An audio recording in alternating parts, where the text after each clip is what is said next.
स्वागत है दोस्तों एक नई वीडियो और एक नई एक्सप्लेनेशन के साथ। आज मैं एक्सप्लेन करने वाला हूं मनी हाई सीजन 4 के एपिसोड 4 को। यदि आपने इसके पहले के एपिसोड को नहीं देखा है तो इस वीडियो के बाद जरूर से देख लेना, जिसका लिंक मैंने डिस्क्रिप्शन और आई बटन में दे दिया है। तो बिना और टाइम वेस्ट किए चलते हैं वीडियो की ओर। इस एपिसोड में 3 चीजें ऐसी होती है जो साथ चल रही होती है, पर मैं तीनों को बारी बारी से एक्सप्लेन करता चलूंगा ताकि आपको बेहतर तरीके से समझ में आ जाए। तो सबसे पहले बात करते हैं पहले सीन की, जिसकी शुरुआत होती है एक फ्लैशबैक सीन से। दरअसल ये फ्लैशबैक सीन उस समय का होता है जब प्रोफेसर बर्लिन और पलेर्मो बैंक ऑफ स्पेन की हाइस्ट की प्लानिंग कर रहे थे। तभी उनके सामने एक प्रॉब्लम ये आती है कि उन्हें ये जानना बहुत जरूरी था कि बैंक ऑफ स्पेन के हाइस्ट के दौरान बैंक के सिक्योरिटी गार्ड का रिएक्शन क्या होगा, यानी कि गार्ड उस वक्त क्या करेंगे, वो कितनी देर में गवर्नर को सुरक्षित बाहर निकालेंगे और उनका पोजीशन क्या होगा। इन सभी चीजों को आजमाने के लिए बर्लिन स्पेन के एक बहुत बड़े फाइनेंशियल एडवाइजर की आइडेंटिटी चुराकर बैंक ऑफ स्पेन के गवर्नर से मिलने जाता है और उसे ये बताता है कि उसके रिसर्च के अनुसार फ्यूचर में बहुत जल्द रिसेशन यानी मंदी आने वाला है, जो कि 2008 के रिसेशन से भी बहुत बड़ा होगा। गवर्नर के द्वारा इस प्रॉब्लम का सॉल्यूशन पूछने पर बर्लिन उसे ये एडवाइस देता है कि बैंक के ज्यादातर पैसे को गोल्ड में कन्वर्ट कर दिया जाए, क्योंकि गोल्ड ही एक ऐसा चीज है जिसका प्राइस लगातार बढ़ते रहता है। यानी कि इन्हीं के कहने पर गवर्नर ने बैंक के बेसमेंट वाली तिजोरी को गोल्ड से भर दिया था और अब वही लोग इस गोल्ड को चुराने वाले थे।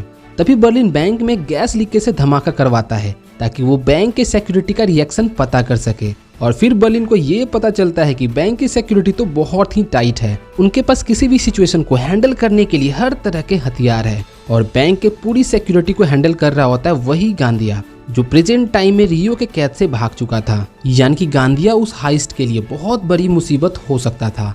इसलिए बर्लिन वहां से लौटकर प्रोफेसर को ये कहता है कि अगर हमें इस हाइस्ट में सक्सेसफुल होना है तो इस बंदे को मारना होगा, क्योंकि ये पहले स्पेशल फोर्सेस में रह चुका है और ये बहुत ही वेल ट्रेंड है। अगर हमने इसे नहीं मारा तो उस हाइस्ट के दौरान इसे मौका मिलने पर ये हम में से किसी को जरूर मार देगा। पर प्रोफेसर उसे ये कहते हुए मना कर देता है कि हमारे प्रोटोकॉल्स में किसी का भी जान लेना नहीं लिखा है, हम उस हाइस्ट को शुरू होने से पहले ही इसे अलग कर देंगे। अब चलते हैं दूसरे सीन की तरफ, यानी प्रेजेंट टाइम में, जहाँ गांदिया उस कैद से भागने के बाद प्रोफेसर के लिए एक सिरदर्द बन चुका था। मतलब कि बर्लिन की कहीं वो बात सच होती दिख रही थी। अब प्रोफेसर के आदमियों पर कहीं से भी हमला हो सकता था, बैंक के अंदर से भी और बैंक के बाहर से भी। और यहीं से एक इंटेंस फाइट की शुरुआत होती है। गांदिया वहां से निकलकर सीधा नायरोबी के पास जाता है, जो कि अभी अभी होश में आई थी। गांदिया उसे अकेला देख मारने की कोशिश करता है, पर नायरोबी किसी तरह इंजेक्शन से हमला कर अपने आप को बचा लेती है। उसी समय टोक्यो, हेलसिंकी और बोगोटा वहां पहुंचते हैं, पर गांदिया उनके आने से पहले ही वहां से निकलकर बैंक में कहीं छुप जाता है। जब गांदिया के भागने की बात प्रोफेसर और उसके आदमियों को पता चलता है तो वो रियो पर अपना खूब गुस्सा दिखाते हैं कि तुम उस गांदिया के साथ मिले हुए हो, इसलिए तुमने उसे भागने दिया। प्रोफेसर इन सभी चीजों को देख रहा होता है। वो अपने आदमियों को कहता है कि इसमें रियो की कोई गलती नहीं है, क्योंकि उसके साथ हुए उस टॉर्चर से वो इस सिचुएशन के लिए मेंटली फिट नहीं है। फिर प्रोफेसर अपने आदमियों को आगे की प्लानिंग के बारे में बताता है कि अभी सिचुएशन बहुत क्रिटिकल है, उन्हें दोनों तरफ से खतरा है, बैंक के अंदर से भी और बैंक के बाहर से भी। पर तुम्हें बैंक के अंदर की सिचुएशन को संभालना होगा, यानी कि तुम्हें उस गांदिया को जल्द से जल्द पकड़ना होगा। और फिर प्रोफेसर ये भी कहता है कि गांदिया एक हाईली ट्रेंड ऑफिसर है और एक हत्यारा किस्म का इंसान है, इसलिए अपने बचाव में उसके साथ जो भी करना पड़े वो कर सकते हैं। और टोक्यो पूछती है कि बाहर के सिचुएशन का क्या, अगर बाहर से भी पुलिस वालों ने हमला कर दिया तो वो क्या करेंगे। जिस पर प्रोफेसर कहता है कि बाहर की सिचुएशन को कैसे हैंडल करना है उसे अच्छी तरह से मालूम है।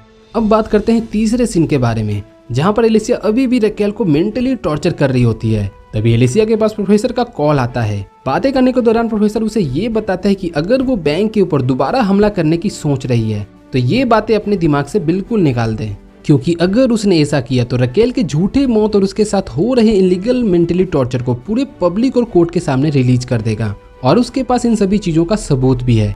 ये सारी बातें सुनकर एलिसिया और उसकी पूरी टीम शॉक्ड हो जाते हैं, क्योंकि उन्हें ये नहीं समझ में आ रहा था कि आखिर ये सीक्रेट न्यूज़ प्रोफेसर को कैसे पता लगा। फिर प्रोफेसर उसे होस्टेजों और रॉबर्ट्स के लिए खाना और ढेर सारे बियर की बोतलें अरेंज करने के लिए कहता है। एलिसिया के पास कोई दूसरा ऑप्शन नहीं होता है और वो इस समझौते को स्वीकार कर लेती है। इन सभी तीनों सीन के अलावा कुछ ऐसे सीन भी होते हैं जो हमारे लिए काफी इरिटेटिंग है। वेल, आप समझ ही गए होंगे। जी हाँ, वो है आर्तुरो। ये बंदा ऐसा है जिसे सीजन 1 से ही सभी लोग नफरत करते होंगे और उसमें मैं भी शामिल हूँ। Now back to the point.